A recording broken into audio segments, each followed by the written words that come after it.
I've always grown up in church, was sent to church from a very early age, attended Sunday school. I grew up in East Belfast and the church was a Protestant church.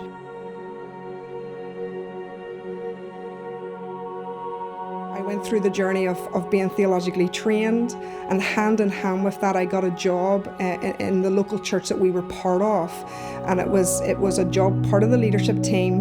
They wanted me to be the bridge between the church and the community. Get out into the community and let's do different things to get people in. People would constantly say two things to me.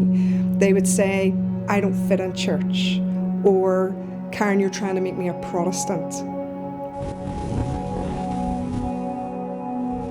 And I remember relating this back to the leadership team and saying, you have employed me. My role is to bridge the gap between church and community.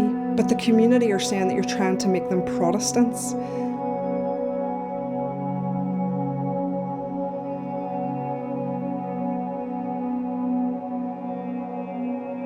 And I remember one particular leader saying to me, "Karen, we would prefer that you don't mix with that community. Just stick to your own community and work in this community." I think for me, that was a really key moment in terms of my ministry life, because actually I realised that probably I don't fit.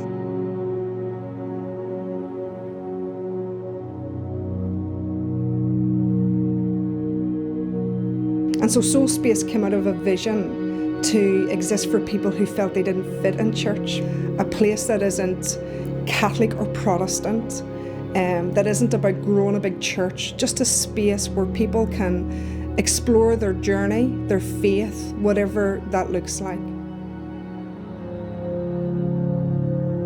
For us, I think it's about how can we be the fragrance of Jesus? How do we bring him into this community? And so for us, it's things like community meals, it's supporting the food bank, it's visiting some people who are ill, it's dealing with the tensions in the neighbourhood, it's listening to the people that live here and do their life here every day.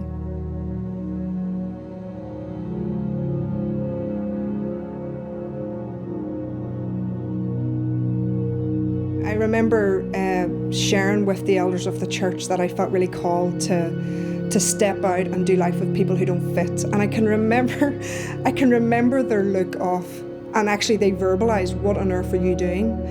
I went through a season where the people that I thought should cheer me on didn't.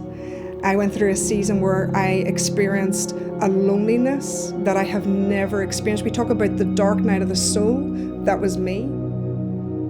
And so this journey of the past 12, 15 years came to the point of reconcilers together, where finally, and I'm going to cry, don't you put this on camera, it's between you and I, where God says, "This is who you are." Don't you put that on camera? Cut! Can I have makeup, please? Where God says, "This is it. This is what you're called to do." I honestly think the church don't recognise the work of peace and reconciliation, and actually it's one of the most key components of the gospel. We use terms like leader, pastor, maybe even evangelist, but I don't really hear peace and reconciliation being used. And so for me, I didn't realise it would completely change my life.